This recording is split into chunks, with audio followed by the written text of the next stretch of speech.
Nung time na yon, kakaunting kilo na lang ang natira doon sa suki niya kasi madami daw yung binili niyang nauna sa kanya. Kararating lang daw niya nung dumating yung babae na bumili. Napakamot si nanay nun. Kailangan kasi talaga namin dahil may liga noon sa hapon at kaunti na lang yung nasa ref namin. Marami naman sana yon at hindi na kailangang mamalengke pa. Pero may nag-inuman kasi malapit sa bahay at ang daming pinaluto. Alam ni nanay na mauubos din agad yung nasa ref. Ayaw kasi ni nanay na sa kabila bumili yung mga suki naming teenagers. Sabi naman ng suki niya na may bagong tindera daw kasi doon sa kabilang side. Kaso puro paalang ng manok ang binibenta. Nung sinabi yun ng suki ni nanay, pinuntahan agad namin yon at bumili. Naalala ko noon, ilang kilo rin yun na binili namin at inisip ko na ang dami kong lilinisin, huhugasan, papakuluan ng tubig at titimplahan. Yun naman kasi yung laging pinapagawa sa akin. Bali sir, hindi lang kasi kami yung may ganoong negosyo. Halos lahat ng kapitbahay namin nanggagaya na sa amin, kaya todo sipag talaga kami. Naiinis ako minsan kasi kung ano yung ginagawa namin ay ginagaya nila. Yung nagpatayo kami ng tindahan, tinapatan din nila. Pero sa lahat ng mga nagbebenta ng street food, yung sa amin ang pinakamabenta kasi pogi yung mga kuya ko, kaya marami rin ang bumibili, lalo yung mga kababaihan. Magaling din ako magtimpla, kaya advantage namin yon sa iba, hindi naman sa pagmamayabang. After nga po naming mamalengke, umuwi na agad kami. Bandang 3:00 yon, tinimplahan ko na ang mga yon at tinulungan naman ako ni ate para madaling matapos. Si ate na yung naglagay ng mga food coloring at inihalo yon. Pagkatapos ay tinusok ko na yung mga yon ng barbecue stick at diretso na sa Tupperware. Ilang minuto lang nun nung tinanong ako ni ate kung nakikita ko ba yung nakita niya, sabay turo sa isang bagay na kasama sa mga paa ng manok. Napalunok ako nun sir at natakot. Pinulot ni ate yon at inutusan ako na papuntahin lahat ng mga kapatid ko at ang mga magulang namin. Nung time na yon, nauutal na si ate at pareho na kaming nagpipigil nun na sumigaw. Noong nandun na ang buong pamilya, nanlaki yung mga mata nila kasi hindi yun paa ng manok o parte man lang ng katawan ng manok, kundi isang daliri ng babae. Tinanong kami ni tatay kung hindi ba raw namin napansin kanina nung hindi pa tinitimplahan. Hindi kasi namin napansin yun. Medyo maliit kasi yun, pero halata sa kuko na kuko yun ng tao.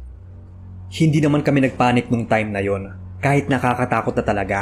Kasi alam namin na pwede yung ikasira ng aming negosyo. Baka mawala lahat ng suki namin dahil masasabi nila na marumi at nakakadiri yung mga kinakain nila. Lumabas noon si tatay kasama yung mga kuya ko at sinabing hindi namin ibebenta yon. Ilagay kamo namin sa sako ang lahat dahil kapag gabi na ay itatapon niya yon. Kinaumagahan, pumunta si tatay sa palengke para kausapin yung tindera noon. Pero ang naapagtataka ay wala na siya doon at hindi na ulit nagbenta. Tinanong pa nga ni tatay yung suki namin kung kilala ba nila yung tindera. Pero ang sabi nila ay bago lang daw yon at hindi naman nila nakakausap. Pag uwi nun ni tatay, nag-away pa sila ni nanay kasi hindi daw ito nag-iingat sa pagbili at doon pa daw sa hindi namin kilalang tindera.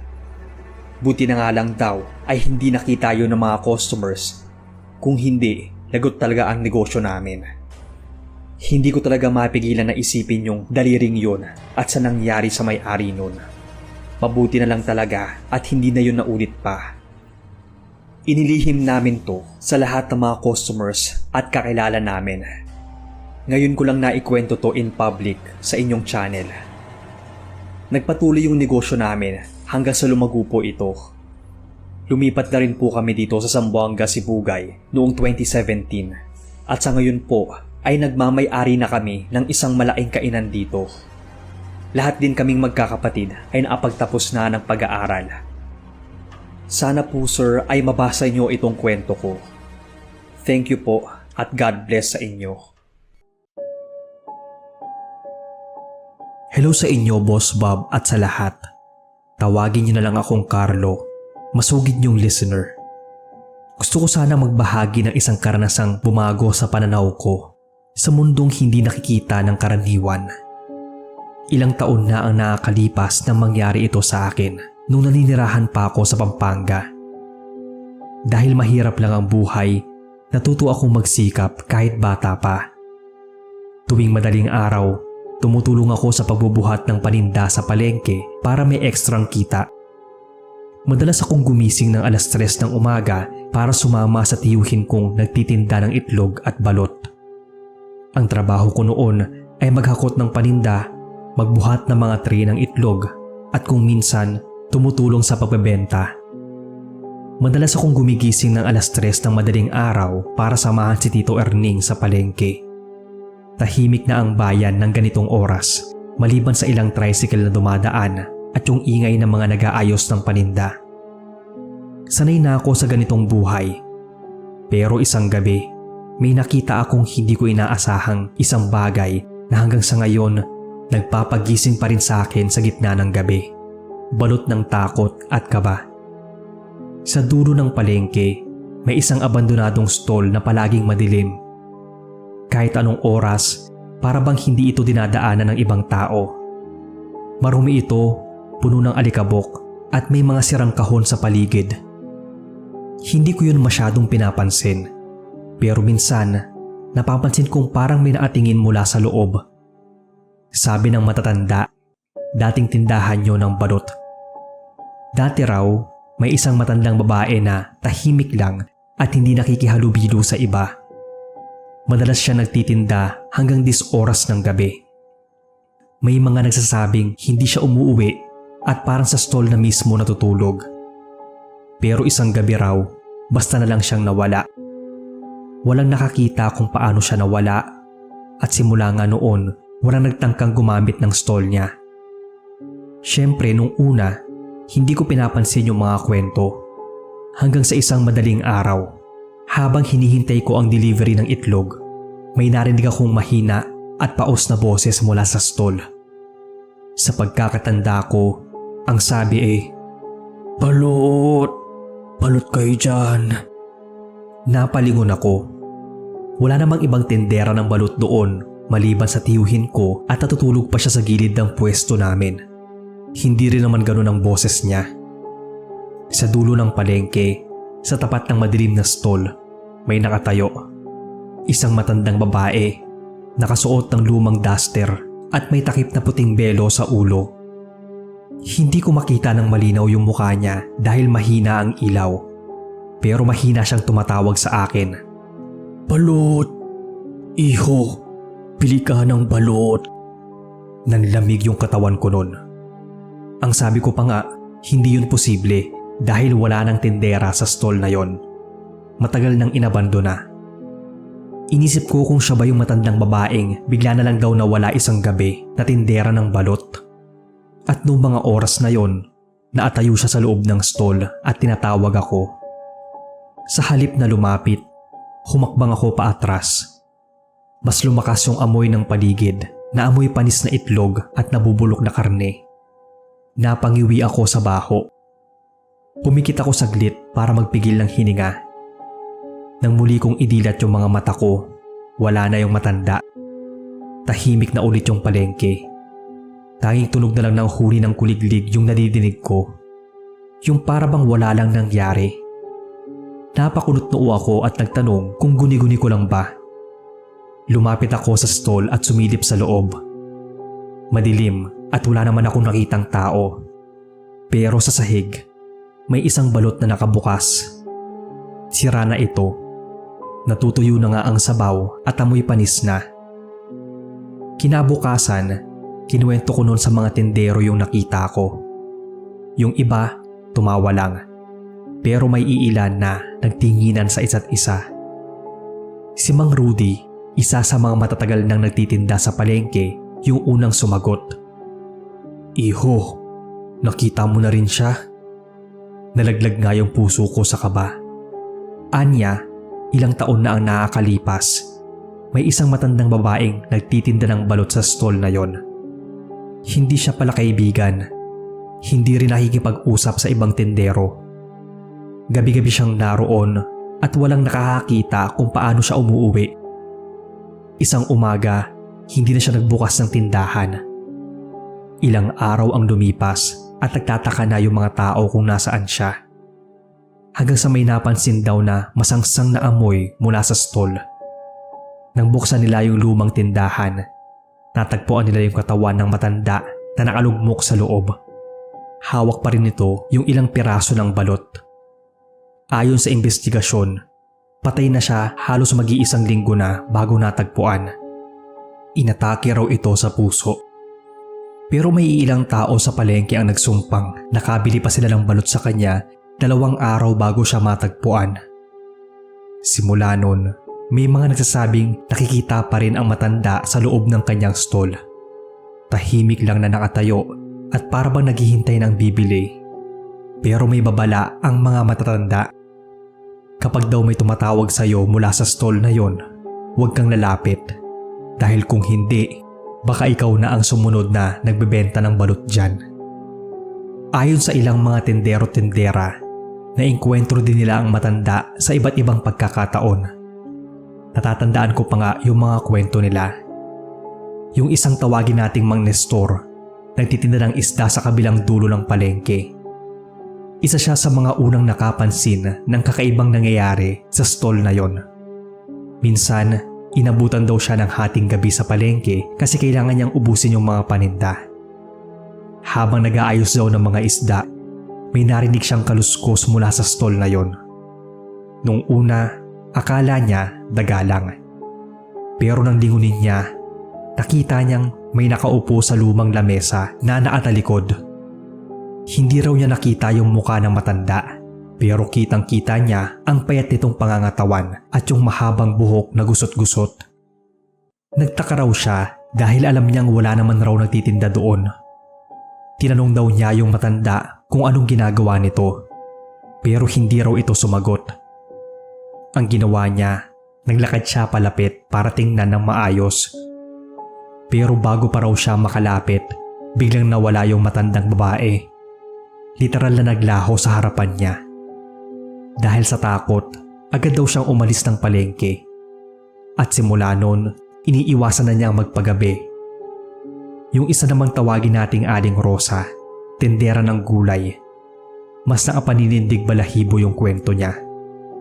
Ayon sa kanya, isang madaling araw daw, bago pa dumating yung ibang mga tindero, dumaan siya malapit sa stall habang naglalakad papunta sa kanyang pwesto. May narinig siyang mahina na parang basag ang boses na nagsalita ng, "Balot, bumili ka ng balot." Akala raw niya kung sino lang, pero nung tumingin sa stall, may nakita siyang kamay na lumalabas mula sa loob. Mukhang namumutla yon, payat at may mahabang kuko. Sa sobrang takot, binilisan daw niya ang paglalakad at hindi na lumingon pa. Pagdating sa pwesto, nanlamig yung katawan daw niya at nanginginig pa. Hindi raw niya alam kung ano yon, pero hindi normal yung nakita niya.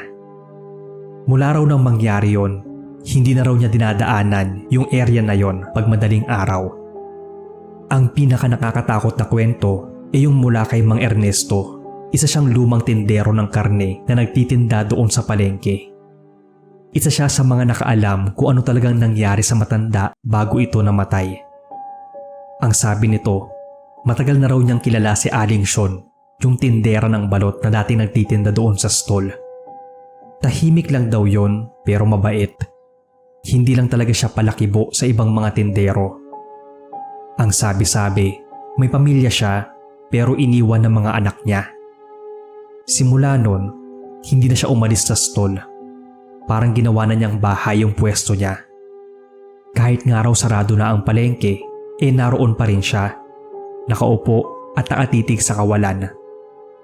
Dagdag ni Mang Ernesto, madalas daw niyang makita si Aling Shon na parang may kinakausap kahit mag-isa lang siya. May mga gabi rin daw na naririnig niyang bumubulong ito habang nakaupo sa kanyang lamesa. Hindi nila alam kung nagdarasal o may kinakausap tong iba. Tapos isang araw, hindi na siya lumabas. Nagtaka na raw sila. May amoy na nanggagaling mula sa stall. Doon na raw siya natagpuan, naalugmok sa ilalim ng lamesa. Hawak pa rin ang balot niya. Pero ang pinaka nakakagulat daw na parte, nang tingnan ng mga pulis ang katawan nito, parang may gumalaw sa loob ng stall na isang anino. Mabilis daw na lumabas mula roon at nawala sa dilim. Walang nakakita kung ano yon. Ang sabi naman sa investigasyon, atake nga sa puso ang ikinamatay ng matanda. Pero simula nun, may mga nagsasabing hindi lang si Aling Sean ang nakatira sa stall na yon. May ilan pang mga tendero ang nagpatunay na minsan may nakikita silang gumagalaw sa loob ng stall kahit wala namang ibang tao. May mga nadidinig ding may hinang yabag at bulong tuwing madaling araw. Dahil sa mga sari-saring kwentong yon, lalo pat kabataan ko pa nun, lalong tumindi ang takot ko. Lalo tuwing naglalakad pa uwi ng gabi at nadaraanan ko yung madilim na stall. At minsan, kahit wala namang ibang tao doon, para bang may nakatingin sa akin mula sa loob. At sa ilang pagkakataon, sa katahimikan ng gabi, muli kong maririnig ang paos at basag na boses na nagsasabing, Balot! Balot kayo dyan! Hello po Sir Bob at sa lahat. Ako si Lynn, nakatira sa Romblon. Nais ko lang pong ibahagi sa inyo ang karanasan ko sa palengke dito sa amin.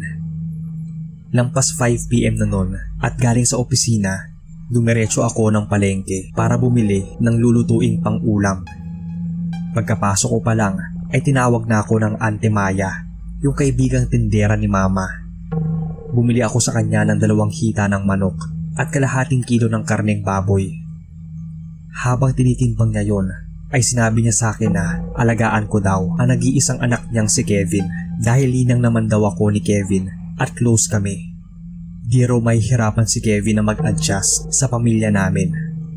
Mabait naman daw yon, kaya di sasakit ang ulo namin sa pagdidisiplina.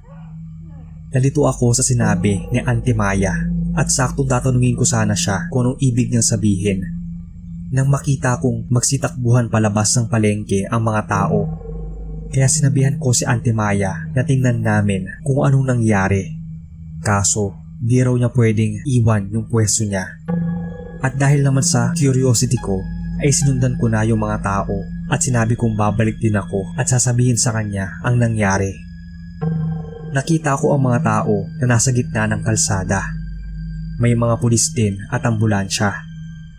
Dali-dali akong lumapit para tingnan yung nangyari. Pero napatakip na lang ako ng bibig nang makita ko ang babae na kamukhang kamukha ni Auntie Maya na nakahandusay na. Naliligo sa sariling dugo at halos mahati ang ulo. Na hit and run daw siya ng isang 10-wheeler truck habang patawid.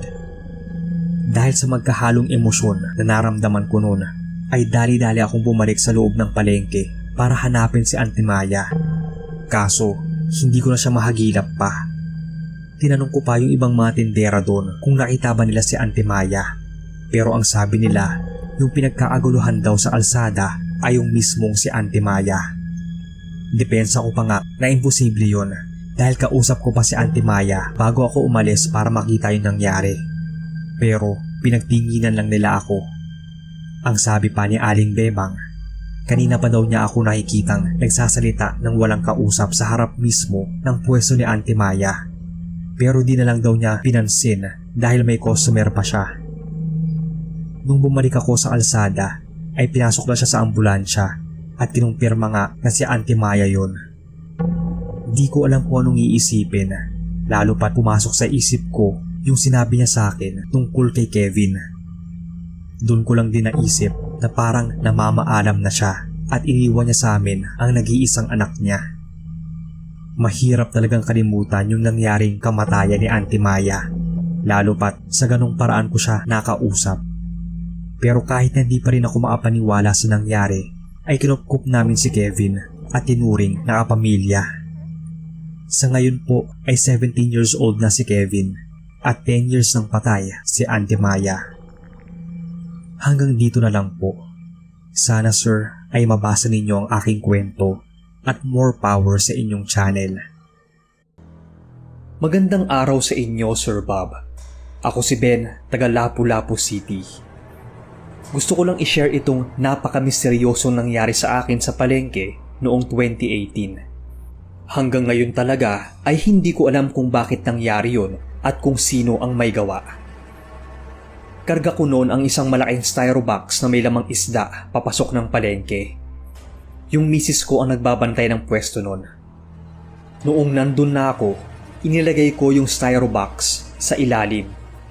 Sinabi ni misis na iihi muna siya. May bumili noon na isang babae. Humingi siya ng yelo para naman sariwa pa rin yung isda pag uwi niya. Kaya kumuha ako ng yelo doon sa box kung saan nandoon din yung mga isda. Mga ilang minuto lang, napansin ko na umingay doon sa loob ng box. Pero hindi ko na lang masyadong pinansin kasi may mga customers na dumating. Kaya naman nagbenta muna ako. Nang maramdaman kong may natapakan akong kamay nun. Hindi ko alam kung sa bata, kaya nagsorry ako kahit hindi ko tiningnan kung kanino yon. Pero tingin ko mula yun sa bata na nagbebenta ng eco bag at mga sibuyas sa loob ng palengke. Baka may pinulot na barya doon. Nung kaunti na lang yung mga isda, binuksan ko na yung box. Pero laking gulat ko nung wala na yung ibang mga isda doon. May butas na rin sa gitna. Konti na lang yung naiwan at puro may kagat pa ang mga iyon na para bang kinain pero hindi inubos. Kumbaga, parang minukbang yung mga isda ko.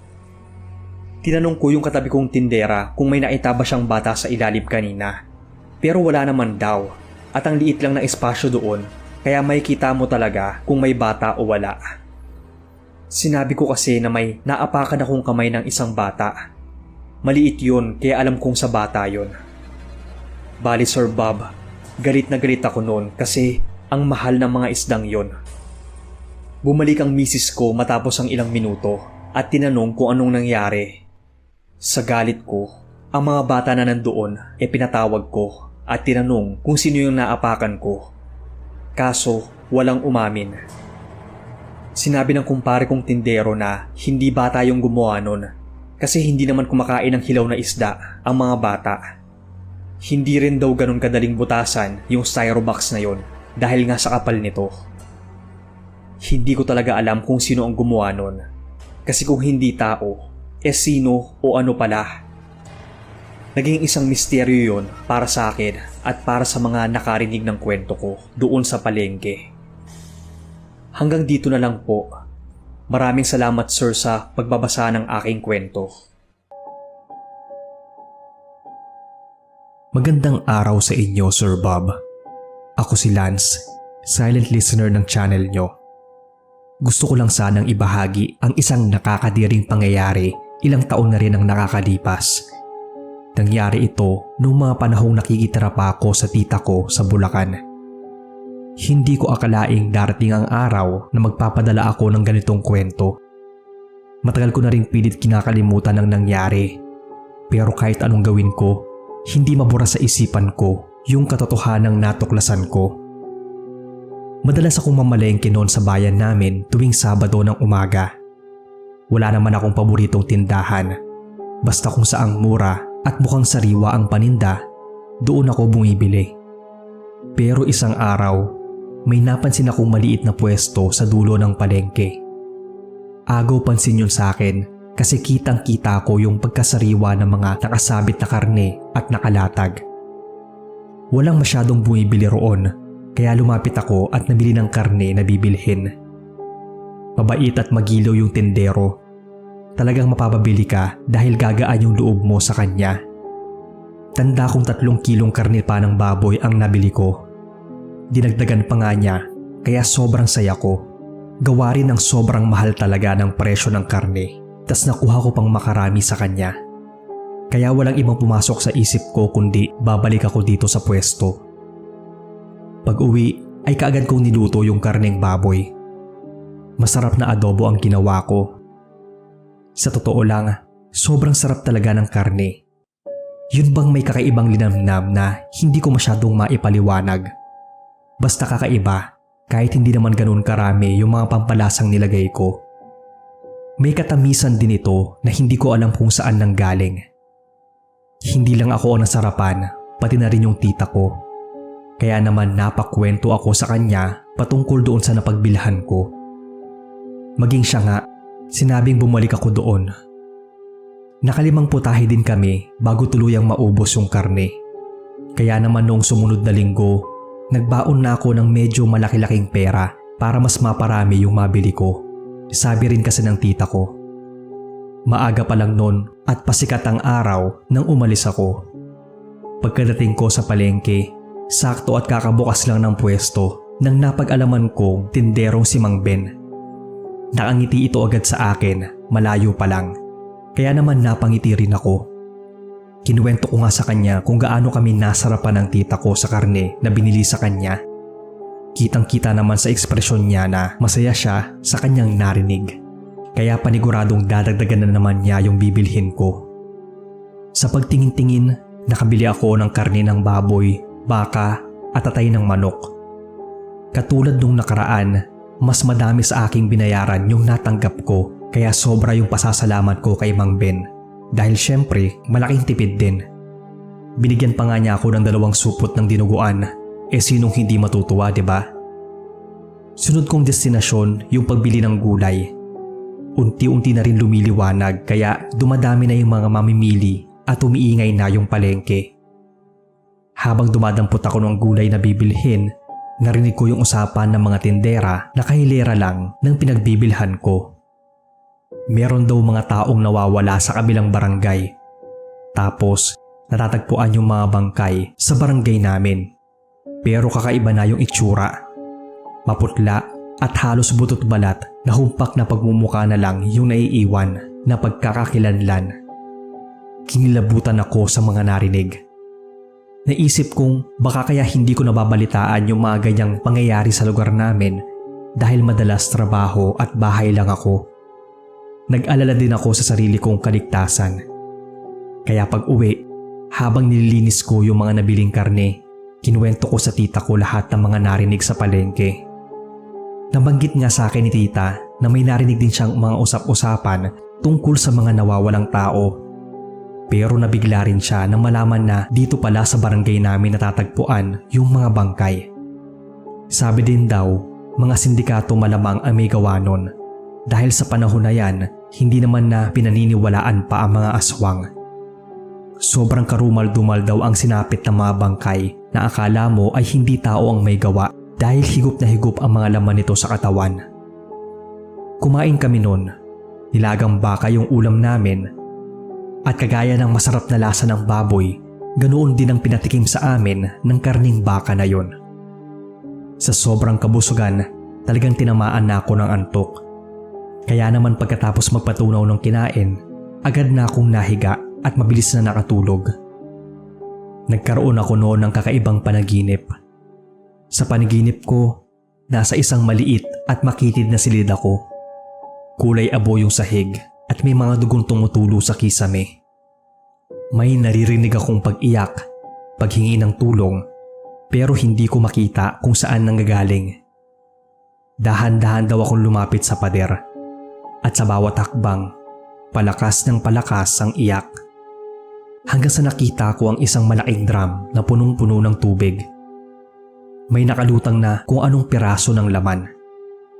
Nang lumapit ako, biglang bumukas yung takip ng drum. Napaatras ako sa gulat. Dahil doon, sa loob ng drum, may isang putol na kamay. Kulubot at puno ng sugat na unti-unting lumulutang pataas. Napasigaw pa ako sa panaginip. Napahawak pa ako sa dibdib. Hinihingal na gumising at inisip ko na lang na magdasal. Baka kasi dahil yon sa mga kwentong narinig ko kaya nananaginip ako ng ganon. Tandang-tanda ko talaga sir yung panaginip. Akala ko tapos na. Akala ko nga isang beses lang mangyayari. Pero dumalas yung mga bangungot ko. Meron pa ako nung naging panaginip. Nasa madilim naman akong kwarto. May tunog ng kutsilyong tumatama sa kahoy. Isang amoy ng nabubulok na laman ang sumakop sa paligid. At sa isang sulok, may isang katawan na wala ng ulo, duguan at nakasabit sa kawit. Gusto kong mapamulagat. Tumakbo ako palayo. Pero biglang may mahigpit na kamay na humawak sa braso ko. Hindi ko magawang magising. Tapos yung lalaking yon, hindi ko magawang lingunin. Hawak lang niya yung braso ko. Tapos dinig na dinig ko sa buong paligid yung pag-iyak at paghingi ng tulong ng mga taong hindi ko naman nakikita. Bigla na lang akong nagising na sobrang sakit ng ulo. Napahawak ako bigla sa braso dahil ramdam na ramdam ko yung pagkapit ng lalaki sa panaginip ko na para bang totoo. Hindi na ako bumalik sa pagtulog noon dahil sa sobrang takot. Kinuwento ko sa tita ko lahat at tag-alala siya ng sobra. Kaya inaya na lang niya ako sa simbahan para kahit papaano mapagdasal ko yung panaginip ko ng aktwal at hindi na maulit. Pagkatapos namin magsimba, naisipan naming dumiretso sa palengke para mamili ng mga tinapay kasi andoon na rin naman kami malapit. Habang naglalakad, nakakarinig na kami ng mga bulungan sa paligid na para bang merong nangyari sa palengke nung araw na yon. Yung bakas sa mukha nila, yung pangamba. Bilang usisera si tita, agad siyang nagtanong sa mga tendera kung anong meron. Nanlamig na lang kami sa narinig. Parang mawawalan na nga ako ng malay. Nagkaroon daw ng checking ang mga pulis sa palengke dahil isa daw sa mga tendero doon ang sangkot sa mga nangyayaring patayan. Natuntun na raw kasi ng mga pulis yung pinagtataguan ng mga ito at pinaniniwalaan na bukod sa mga laman loob na binibenta sa black market o yung organ harvesting, binibenta ng mga kriminal yung mga karne ng mga nabibiktima nila para pagkakitaan. Halos lumaglag yung pangako nang sabihin ng tendera na si Mang Ben ang hinuli ng mga pulis. Nawala na ako sa sarili nun. Hindi ko nga alam kung paano kami nakauwi ni tita. Basta ang alam ko, nasa bahay na kami at pinipilit kong sumuka. Habang si tita naman ay nilalabas yung mga karne sa ref at tinapon habang panay banggit ng Diyos ko po. Kung totoo nga ang pinanggalingan, halos 2 linggo na pala kaming kumakain ng karne ng tao. Yung mga nakakatakot ko palang panaginip ay pahiwatig. Hindi ko na nga kayang tumagal pa sa Bulacan noon dahil lagi akong binabagabag. Kaya bumalik na ako sa mga magulang ko sa QC. At dito na naghanap ng bagong trabaho. Magmula noon, Sir Bob, hindi na ako kumain pa ulit ng karne ng baboy at baka. Minsan nga pati manok pa. Nagtiyaga at natutunan ko na rin kumain ng gulay at mga isda lang dahil takot na akong maulit pa yung pangyayaring yon. Hanggang dito na lang po at sana mapasama itong kwento sa mga inanarate ninyo. Itong karanasan ko ay nangyari taong 2017. Ako nga pala si Boy. Naalala ko noon, naglalakad ako sa loob ng palengke at namimili ng isda. Dahil sa paghahanap ko ng mura't preskong isda ay napunta ako sa dulong parte ng palengke. At doon ay una kong nakita yung matandang babaeng tindera na naangiti sa akin. Sa tingin ko ay bagong tindera yon. Puro bangus yung tinitinda niya at halos bagsak presyo na, kaya bumili ako ng 2 kilo. Pag uwi ko ng bahay ay agad kong nilinis yung isda at niluto. Pagkalipas ng ilang minuto ay niyaya ko ng kumain ng pamilya ko. Habang kumakain kami noon ay tinanong ako ni mama kung magkano yung kilo ng bangus. Ang sabi ko naman ay 30 lang. Nagulat si mama noon dahil kahit kailan daw ay di bumaba ng 30 yung kilo ng bangus. Bakit bagsak presyo? Baka nagkamali lang yung matanda ng paglagay ng presyo nun, Boy. Kung nagkataon, lugi talaga siya. Napaisip ako noon. Tama kasi si mama at kawawa yung matanda. Siguro dahil sa katandaan niya ay nalito na. Ilang minuto pa ay tumigil si mama sa pagkain at dali-daling tumakbo papuntang banyo. Nagkatinginan kaming magkakapatid noon. Pero ilang segundo lang ay nasiraan ng tiyan yung kapatid ko kaya dali-dali ring umalis hanggang sa kaming lahat ay pumila na sa banyo. Ilang oras din kaming pabalik-balik dun sa banyo, Sir Bob. Halos nagkaagulo na nga dahil paunahan kami. Pagkatapos mangyari yun ay naisip namin na baka dahil sa isda yun dahil wala naman kaming ibang ulam nun. Kaya kahit masakit-sakit pa yung tiyan ni mama, ay sinugod niya sa palengke yung matandang tindera. Pero wala na siyang nadatnan nun. Nung tanungin niya yung ibang mga tindera, ang sabi nila ay wala naman daw matandang tindera ng isda dun sa pinakadulong pwesto na yun. Pag uwi ni mama sa bahay, ay sinabi niyang wala na yung tindera. Kaya ako naman yung pumunta. Makikilala ko siya agad kaya alam kong mahanap ko siya. Pero nagtanong ako noon sa ibang mga tindera at wala daw talaga yung matanda na kapareho ng pagkakadescribe ko. Pinagdiinan kong meron at tinuro ko pa nga yung pwesto.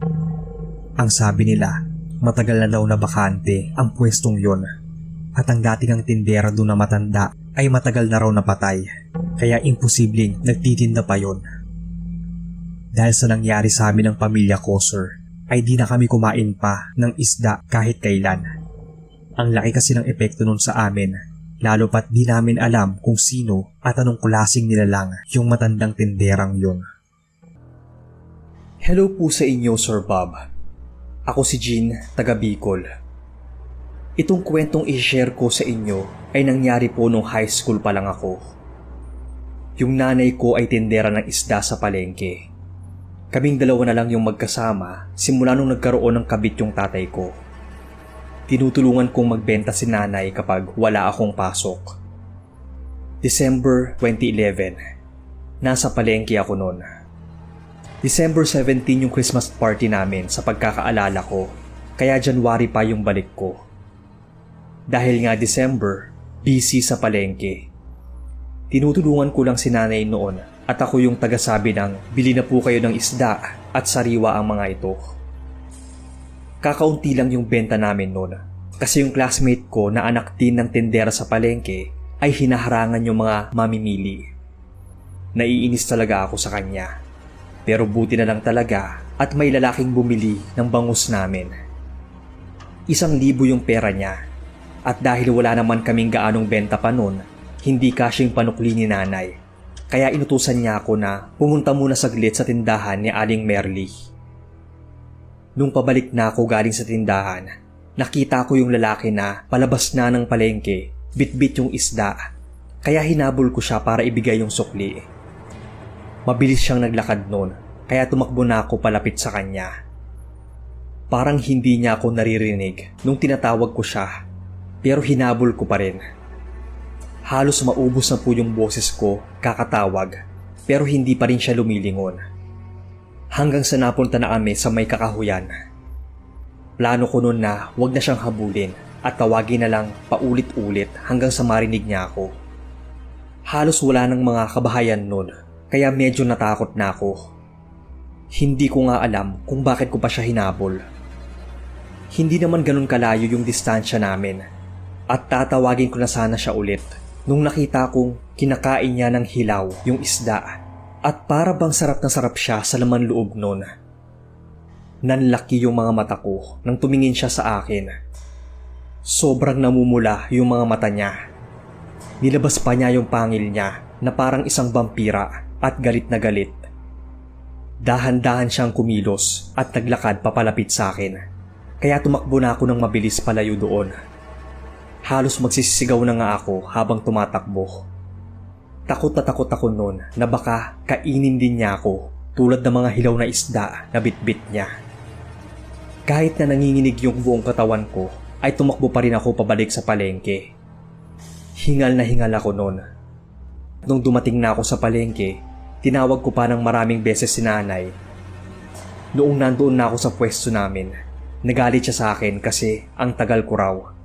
Saan daw ba ako pumunta ang lapit-lapit lang ng tindahan ni Aling Merly. Hindi na ako nakasagot nun nang makita ko sa harap ko ang lalaking kumakain ng isda kanina at ang dahilan kung bakit ako tumatakbo. Tinanong ko siya kung bakit siya bumalik sa palengke. Nagtaka naman siya. Hindi siya nagsalita nun kaya kahit hinihingal pa ako ay sinabi ko kay nanay na kanina pa sana ako babalik. Pero nakita ko siya na palabas na ng palengke kaya hinabol ko. Kaso nakita ko siya na kinakain ng hilaw ang isda at balak pa niya akong sunggaban nun. Buti na lang at hindi niya ako naabutan. Sinabi naman ni nanay na tigil-tigilan ko ang kalokohan ko dahil kanina pa raw naghihintay yung lalaki sa sukli niya. Humingi ng pasensya si nanay at agad na binigay sa lalaki ang sukli. Inaasar pa ako ng lalaki bago siya umuwi at sinabing piprituhin raw niya ang isda at hindi kakain ng hilaw. Hindi rin daw siya kumakain ng tao. Yung asawa lang daw niya, pero sa gabi niya kinakain. Nagtawanan pa sila ni nanay noon at umalis din agad. Sinabihan pa ako ni nanay na mabuti na lang daw at mabait yung lalaki. Dahil kung hindi, umalis na talaga yon. Nahiya raw siya sa lalaki dahil sa mga kalokohang sinasabi ko. Kahit anong pauwi na kami ni nanay ay kinukwento ko pa rin ang nangyari. Pero ayaw niya talagang maniwala kasi imposible daw yon. Kahit anong kumbinsing gawin ko para maniwala siya, ayaw niya. Kakapanood ko daw kasi ng TV, kaya ang likot daw ng isip ko. Bali Sir Bob, hindi lang yon ang unang beses na nakita ko yung lalaking yon. Dahil nung April ng 2014, 3 taon matapos ang unang pagkikita, ay nakita ko ulit siya. Sa kabila siya bumili ng isda. Sinabi ko agad yon kay nanay, pero wala naman daw siyang nakikita. Yung ikatlo naman ay nung pauwi na kami kasi ubos na yung isda namin. Gabi na nun, kitang-kita ko ang pagpasok niya, suot ang itim na shirt sa convenience store. At dahil na-curious ako kung bakit nakikita ko na naman siya at kung bakit ako lang ang nakakita sa kanya, sinabi ko kay nanay na may bibilhin lang ako saglit. Nung nasa loob na ako, hindi ko siya makita. Kaya naman tinanong ko yung cashier. Pero wala naman daw lalaki na naka-black na pumasok ng parehas ng pagkaka-describe ko. Noong umaga daw, merong naka-black pero matanda yon. Paglabas ko, nakita ko si nanay na naghihintay pala. Tinanong niya ako kung anong binili ko. Ang sabi ko, nakita ko yung lalaki sa loob pero biglang nawala. Sinabi ba naman ni nanay sa akin na may saltik na ako at kung totoo man daw yon, hayaan ko na lang daw yung lalaki dahil baka sa susunod mapahamak na ako. After naman nun, hindi na siya nagpakita pa. Pero hindi talaga mawala sa isip ko yung mukha niya. Kinakwento ko pa nga to sa mga classmates ko. Ang sabi ba naman nila, baka daw jowa ko siya sa past life at baka nagpapakita daw yon sa akin kasi gusto niyang ituloy yung love story namin. Sa ngayon sir, isa na akong accountant dito sa amin at nakakatulong na kay nanay. Hindi na siya nagtitinda sa palengke simula nung magkatrabaho ako. Hanggang dito na lang po. Sana po ay mabasa ninyo itong kwento ko. More power sa inyong channel.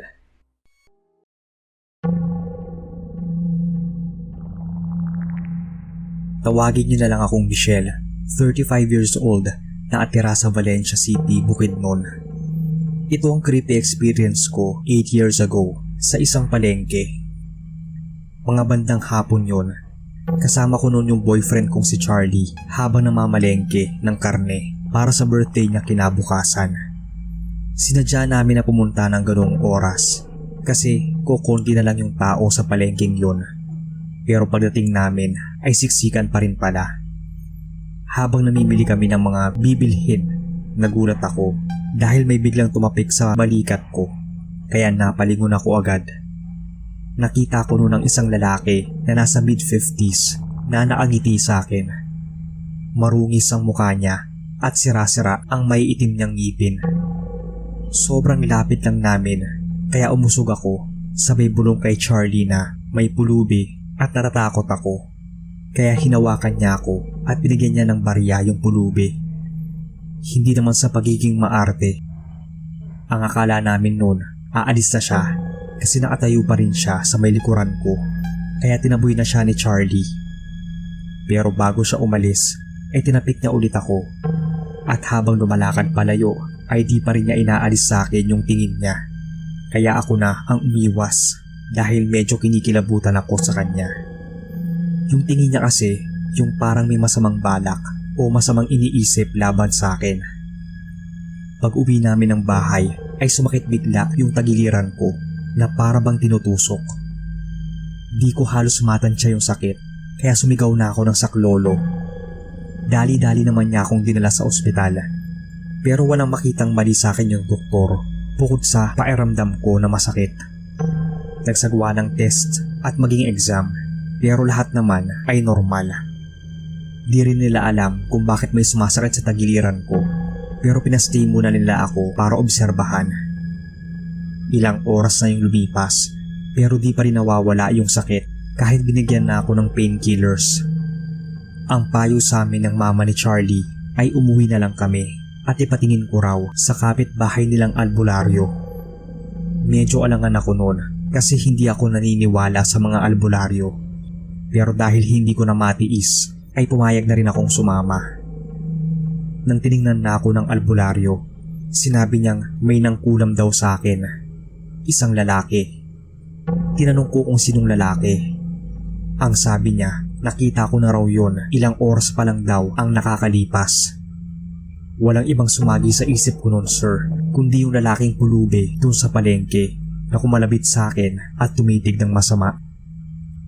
Napagaling naman ako ng albularyo at ang sabi pa nito, di daw ordinaryo ang gumawa sa akin noon. Pero ginantihan na raw niya ito kaya hindi na daw ito uulit pa. Di ko halos maisip na kayang gawin yun sa akin ng pulubing yun dahil wala naman akong ginawang masama sa kanya bukod sa natakot lang ako. Wala rin akong nakitang dahilan para mainggit siya sa akin. Simula din noon, di na ako masyadong pupunta sa mga matataong lugar dahil takot na ako na baka kung ano na naman ang mangyari sa akin. Ito lang muna ang kwento ko. Mag-iingat tayong lahat. Ako si Marco, Sir Bob. Madalas akong nag-aabang ng inyong upload sa channel. Gusto ko lang ibahagi itong nakakatakot na karanasan ko nung bata pa. Hanggang nga sa ngayon, hindi ko pa rin makalimutan yung gabing yon. Kahit gaano ko gustong isipin na imagination ko lang ang lahat, may mga pagkakataong hindi ko maiwasang maniwala na may mga bagay sa mundong ito na hindi kayang ipaliwanag. Nangyari ito sa isang palengke sa Antique kung saan madalas akong isama ni nanay tuwing umaga para mamili ng mga pangangailangan sa bahay. Ngunit isang gabi, inutusan niya akong bumili ng bigas sa palengke ng mag-isa. Hindi naman kalayuan yung palengke sa amin, kaya kahit may kaba akong nararamdaman, sumunod pa rin ako. Pagdating ko roon, medyo madilim na ang paligid. Marami nang nagsasarang mga tindahan at ilan sa mga tindero ay abala na sa pagliligpit ng kanilang mga paninda. Habang naglalakad papunta sa bilihan ng bigas, napansin kong may kakaiba sa palengke nung gabing yon. Tahimik, maliban sa mga konting bulungan ng mga tindero at tunog ng walis na naglilinis ng sahig. Pagdating ko sa bigasan, bumili ako ng ilang kilo ng bigas. Habang binibilang ng tindera yung sukli ko, may narinig akong mahina ngunit malinaw na boses ng bata na parang nagmumula sa likuran ng tindahan. Napalingon ako, ngunit wala namang ibang tao roon maliban sa tindera at isang matandang lalaki na nag-aayos ng kanyang paninda sa katabing pwesto. Hindi ko na sana papansinin yon, pero muli kong narinig yung boses. Mahina na parang naghihintay ng tugon. Napatingin ako sa paligid, ngunit parang ako lang yung nakarinig nito. Nang matapos magbayad, nagmadali na akong lumakad palayo. Habang naglalakad, muli kong narinig yung tinig ng bata. Mas malapit na at mas malinaw. Sinundan ko yung tunog hanggang sa tumapat ako sa isang lumang tindahan na matagal nang hindi nagagamit. Marumi ito, maalikabok at lumang kahoy na nakatambak sa gilid. Sa ilalim ng mesa roon, may nakita akong maliit na kamay na nakalabas. Yung parabang may batang nagtatago. Hindi ko alam kung anong pumasok sa isip ko, pero dahan-dahan akong lumapit. Nang mas lumapit ako, napansin kong hindi gumagalaw yung kamay. Para itong nakapako sa isang posisyon. Ang pakiramdam ko noon ay parang may kung anong malamig na hangin na bumalot sa akin. Nakaramdam ako ng matinding takot. Bumilis yung tibok ng puso ko at nagsimulang mamawis yung noo. May nagsasabi sa isip ko na lumayo na, Ngunit parang may kung anong puwersang humihila sa akin para manatili. Napatigil ako nang marinig ang isang matandang tindero na tinatawag ako. Sinabi niyang huwag akong lalapit sa lumang tindahan. May kung anong kaba sa boses niya na hindi ko maipaliwanag. Sinabi niyang umuwi na ako at huwag nang babalik doon. Dahil sa tono ng pananalita niya, hindi na ako nagtanong at agad nang umalis. Kinabukasan, hindi ako mapakalinon kaya bumalik ako sa palengke para magtanong tungkol sa nakita. Kinausap ko yung isang matandang tindera at tinanong kung may bata naglalaro doon. Nagulat ako sa sagot niya. Sinabi niyang matagal nang may nagpapakita sa lumang tindahan na yon. Isa raw bata, may kapayatan at madalas makita sa ilalim ng lamesa. Ayon sa kanya, may isang batang lalaki noon na anak ng isang tindera ang nawala sa palengke ilang dekada na ang nakakalipas. Nung araw na yon, naglalaro lang siya sa tabi ng tindahan ng kanyang ina. Sandali siyang iniwan, ngunit pagbalik ng kanyang ina, wala na ang bata. Hinanap daw siya sa buong palengke pero hindi na siya natagpuan. Walang kahit anong palatandaan kung saan siya nagpunta. Wala ring nakakita kung may dumukot sa kanya. Ang tanging natagpuan ng kanyang ina ay yung kanyang tsinelas sa ilalim ng isang mesa sa loob ng lumang tindahan. Magmula nang mangyari yon, may mga nagsimulang makakita ng anino ng isang bata sa ilalim ng mesa. May mga nagkwento pa na kung minsan ay nakikita nila itong nakasilip mula sa kadiliman at kapag lumalapit sila, bigla na lang itong nawawala. May ilan din nakapagsabi na nadidinig nila ang mahina at basag nitong boses na humihingi ng tulong, lalo na kapag gabi. Pero ang pinaka nakakakilabot ay yung mga balita tungkol sa nawawalang mga tao. May ilang mga tendero at mamimili noon na nawala ng walang paliwanag. Ayon sa ilang nakakita sa kanila bago sila mawala, sinabi nilang may narinig silang batang tumatawag sa kanila mula sa ilalim ng mesa. Pagkatapos nun, makalipas ng ilang araw ay hindi na sila muling nakita. Baka umalis na ng palengke o ano. May isang tindero din ang naapagkwento tungkol sa sariling karanasan. Isang gabi raw, habang nag-aayos siya ng paninda, bigla siyang nakaramdam ng panlalamig. Tapos yung parang may naatitig daw sa kanya. Nang lumingon siya sa isang lumang tindahan, nakita niyang may maliit na kamay na nakalabas mula sa ilalim ng mesa. Napaatras siya. Sa kanyang pagkagulat, biglang gumapang daw yung kamay pabalik sa dilim. Simula nun, hindi na siya lumalapit sa lumang tindahan na yon. Sinabi rin niyang may kakaibang presensya sa lugar na yon. Isang bagay na hindi dapat gambalain. Alam niyo naman dito sa Antique, samot-sari ang kwentong misteryo at kababalaghan. Mas lalo akong natakot sa mga narinig. Nagsimula akong mag-isip kung ano nga ba talaga ang nakita ko nung gabing yon. Ligaw na kaluluwa ba yon ng batang nawala noon? O isang masamang nilalang na gumagamit ng anyo ng isang bata upang hiyakatin ang mga tao na lumapit sa kanya? Isang gabi noon, sa kabila ng takot ko, muli akong dumaan sa lumang tindahan. Hindi ako lumapit pero nakatingin lang ako ng malayo dito. Sa kadiliman, muling lumitaw yung maliit na kamay sa ilalim ng mesa. Pero nung mga oras na yon, hindi lang isa, kundi marami. Maraming mga kamay ang dahan-dahang lumalabas mula sa ilalim ng mesa. Yung para bang may mga nilalang na gumagapang palabas mula sa anino. Tumakbo ako palayo. Sinabi ko sa sarili na hindi na pupunta ng palengke kapag gabi. Matapos ang mga pagpaparamdam doon sa palengke, hindi na maalis sa akin yung takot. Lagi kong naaalala yung bata sa ilalim ng mesa, yung mga kamay na gumagapang, pati yung mga kwento ng ilang mga naroon. Lalo ko silang naaalala noon tuwing gabi. Ilang araw matapos yung insidente, nagsimula yung mga panaginip ko ng kakaiba. Tuwing gabi habang tulog, laging nasa panaginip ko yung batang nasa palengke. Nasa isang madilim na lugar na parang nasa isang lumang bahay na puno ng alikabok at mga sirang gamit. Sa gitna ng dilim, nadidinig ko yung mahinang tinig ng bata na tinatawag yung pangalan ko. Kakaiba nga yung tunog, yung para bang nagmumula sa kailaliman. Paulit-ulit akong tinatawag ng batang yon. Tapos hinahanap ko siya. Sa bawat pagtingala ko, makikita kong may naatayong bata sa dulo ng madilim na pasilyo. Nagliliwanag ang mga mata nito. Tumakbo ako para lapitan yung bata. Ngunit sa bawat hakbang, para bang mas lalo akong napapalayo sa kanya.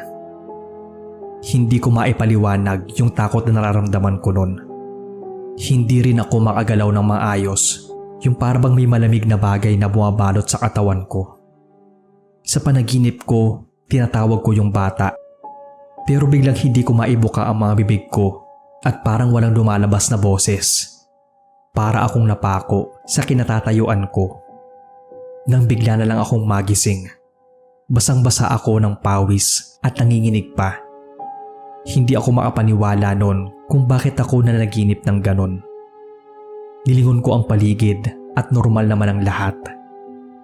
Paminsan-minsan, ramdam ko na parang andoon yung presensya ng bata. Pero sinusubukan kong baliwalain. Magpasa hanggang ngayon, hindi ko alam kung ano ba talaga yung mga nasaksihan ko. Kung malikmata lang ba?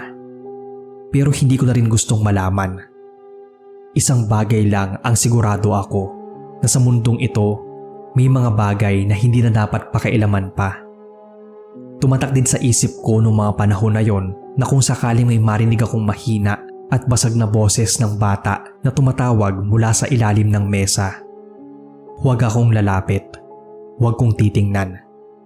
Baka kasi bigla akong kunin nito o may masamang mangyari sa akin. Ito lang ang kwento ko, boss. Pasensya na kung mahaba yung kwento, pero sana mapaglaanan nyo ng oras. Hello po, ako si Stella. Itong karanasan ko ay nung 17 years old pa lang ako. Dati kaming umuupa ng isang maliit na pwesto sa palengke sa Batangas.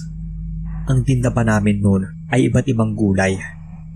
Dahil wala namang pasok tuwing weekends, kami ni Kuya ang nagbabantay doon sa pwesto. Araw ng Sabado yon, mga bandang hapon. Naiwan ako mag-isa sa pwesto namin dahil nanood si Kuya ng basketball. Liga kasi noon sa barangay namin. Dahil wala naman masyadong bumibili nung araw na yon, ay pumayag akong umalis siya. Ilang minuto lang, habang nagsa-cellphone ako, ay may napansin akong nahulog mula sa mga paninda namin. Kaya sinilip ko yung ilalim. May nahulog na talong, kaya dali-dali kong pinulot yon at binalik kung saan ito nakalagay. Bumalik na rin ako sa pagsa-cellphone. Pero di pa lumilipas ang isang minuto, ay may nahulog na naman na gulay. Kaya pinulot ko ulit at binalik. Naisip ko noon na baka may pusa o nagalang na dumaan, kaya hindi ko na masyadong pinansin. Kaunti lang yung display namin doon, kaya di yun basta-basta dapat mahulog. Ilang sandali pa ay bumalik na ulit ako sa pagsa-cellphone. Pero napatingin naman ako sa mga gulay dahil may nahulog na naman. At di tulad ng mga nauna, maraming gulay na yung nahulog. Binalik ko ulit sila sa lagayan at sa pagkakataong yon ay binantayan ko na. Naalala ko pa noon ay hawak ko na yung tsinelas ko para kapag natsyempohan ko na pusa yon, babatuhin ko talaga. Pero ilang minuto na ang lumipas, wala pa rin akong nakita. Wala na rin nahuhulog na gulay kaya bumalik na ulit ako sa pagsa-cellphone. Kakahawak ko pa lang ng cellphone ko noon, nahulog na naman yung mga gulay. Sa pagkakataong yon ay yung kalabasa na. Napatingin pa nga yung ibang tao na nandoon kasi may kalakasan yung bagsak, kaya dali-dali kong pinulot yon at binalik.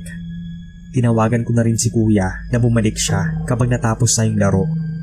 Pero di pa natatapos yung pag-uusap namin nung nakita ko mismo yung kusang pagkahulog ng mga paninda namin. At alam kong hindi yun hangin. Dahil una, hindi naman mahangin nung mga oras na yon. At pangalawa, masyadong mabigat ang mga gulay para tangayin ng hangin. Maayos din naman at walang sira o butas yung mga crates o lagayan ng mga gulay. Hindi rin sila umaapaw dahil nga hindi naman ganun kadami yung gulay na tinitinda namin nung araw na yun. Di ko na alam noon yung mga nangyayari. Para bang pinaglalaroan ako ng kung sino at ang naapagtataka pa kapag binabantayan ko ng mabuti yung mga tinda, hindi naman sila nahuhulog. Pero pag nagsa-cellphone na ako ay saka sila bumabagsak.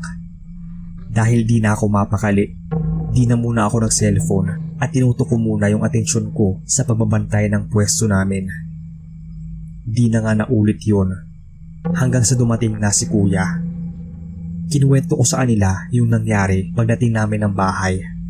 Pati nga sila ay napaisip din kung paano nangyari yun. Kung may connect ba yung paggamit ko ng cellphone at pagkahulog ng mga gulay. Mabuti na lang din at hindi na naulit yung ganung pangyayari.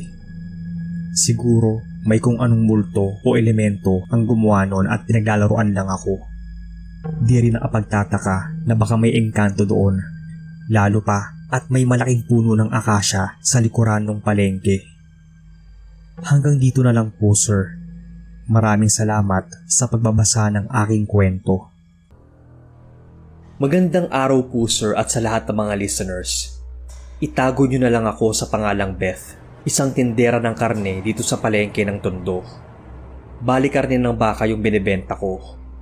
Hindi ganoon kaayos ang kita. Itong isi-share ko sa inyo ay na-experience ko noong taong 2007. Ilang oras na nun pero nasa 3 pa lang ang bumili ng karne at iilang kilo lang yun.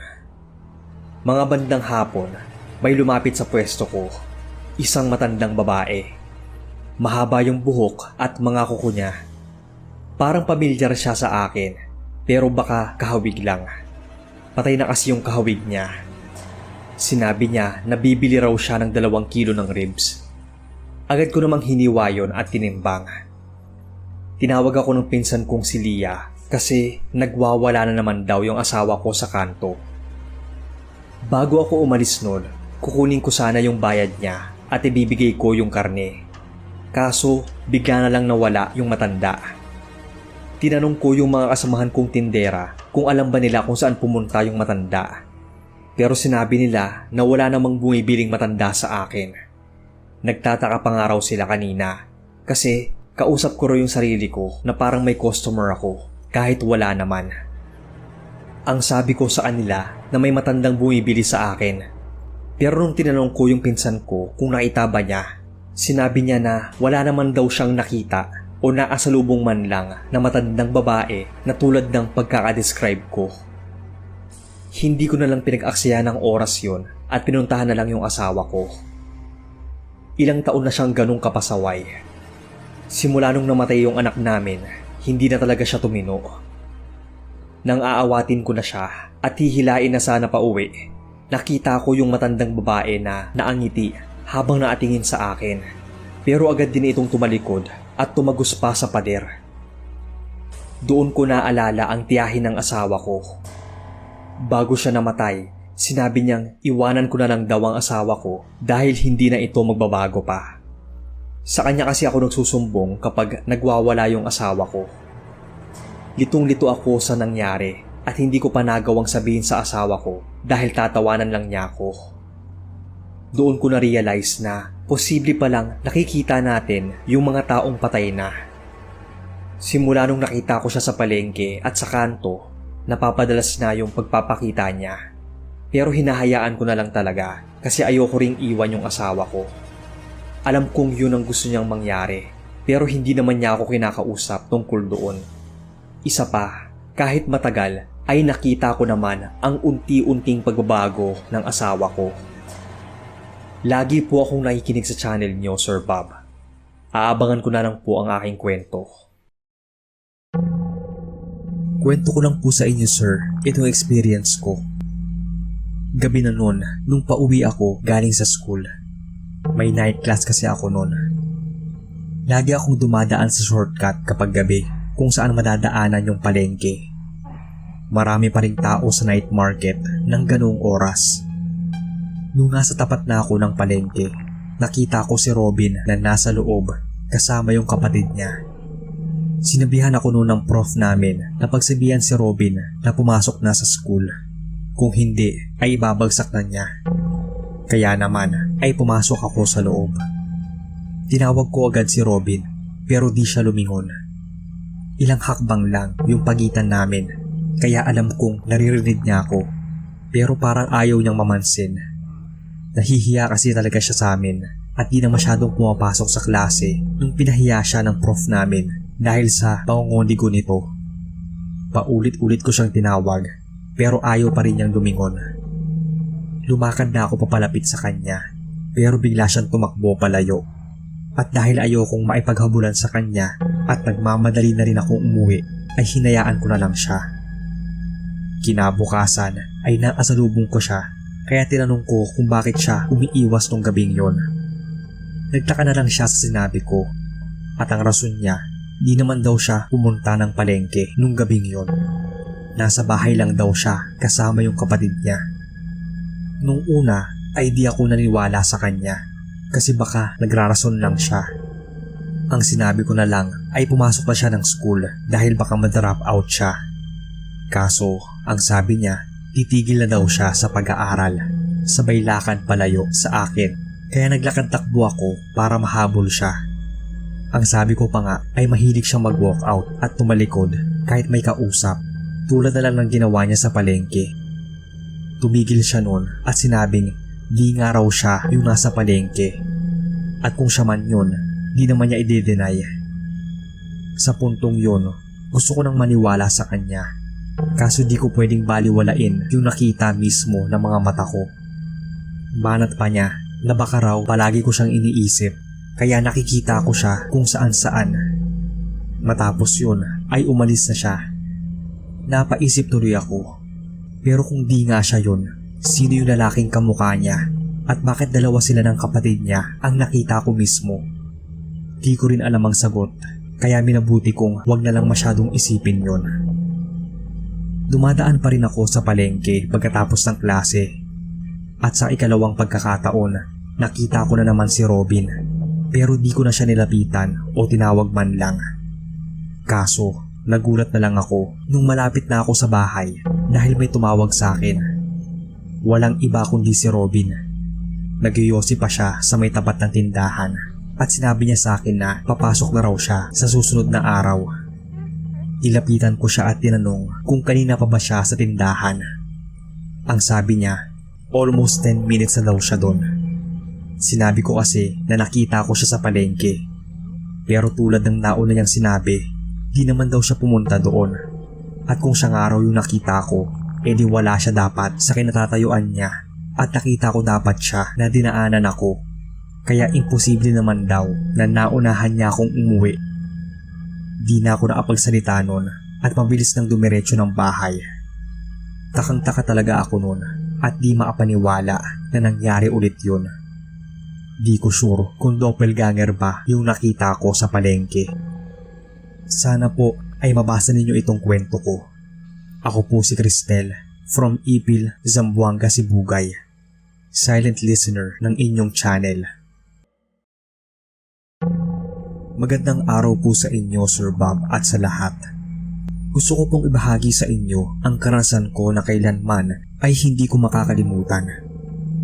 2014 yon, mga bandang 9:00. Inutusan ako ni Mama na pumunta ng palengke at bumili ng isda para may pananghalian kami. Ilang metro lang naman kasi ang layo ng palengke mula sa bahay. Nung maarating na ako doon, ay dumiretso agad ako doon sa suki namin na si Mang Fred at bumili ako ng 2 kilong isda. Binigyan ko siya ng buong pera pero wala daw siyang panukli kaya umalis muna siya sa pwesto. Ako na muna yung nagbantay ng pwesto niya noon habang hinihintay siyang bumalik. Ilang minuto pa ay may dumating na batang babae at inabot ang 300 pesos sa akin. Sabay sabing inutusan daw siya. Pagkatanggap ko sa pera ay umalis agad yung bata kaya dali-dali ko lang nilagay sa bulsa yung sukli dahil alam ko namang si Mang Fred ang nag-utos sa kanya noon. Aalis na sana ako noon kasi nakuha ko na nga yung sukli. Kaso nag-aalangan ako. Baka kasi manakawan si Mang Fred dahil walang nagbabantay. Kaya naisip ko noon na hintayin na lang siyang makabalik. Uso kasi nung mga panahon na yon ang nakawan sa palengke, lalo kapag walang bantay. Yung mga paninda o kaya yung pera ang tinatangay. Ilang minuto lang ang lumipas ay dumating din siya at agad na humingi ng pasensya dahil natagalan daw. Binigay niya sa akin yung sukli ko na ipinagtaka ko naman kasi nasa akin na nga yung sukli. Kaya ang sabi ko sa kanya na binigyan na ako ng batang inutusan niya. Napansin ko yung reaksyon niya na para bang takang-taka. Tinanong niya kung sino yung batang tinutukoy ko kasi wala naman daw siyang inutusan. Ang sabi ko, di ko kilala at unang beses ko pa lang siyang nakita sa palengke. Kukunin ko sana sa bulsa ko yung pera para ipakita sa kanya na totoo talaga yung sinasabi ko. Kaso pagdukot ko sa bulsa ay wala yung laman. Napatanong pa ako kung nasaan na yun. May dumating ng mga customers kaya inabot na sa akin ni Mang Fred ang pera at nasikaso na sila. Di na natapos yung pag-uusap namin kaya umalis na rin ako. Habang naglalakad pa uwi, di talaga mawala sa isip ko yung nangyari. Sa kakaisip ko nga, di ko napansin na lumagpas na pala ako sa bahay. Pero buti na lang may nakita akong nag-aaway na kapitbahay kaya bigla akong bumalik sa wisyo.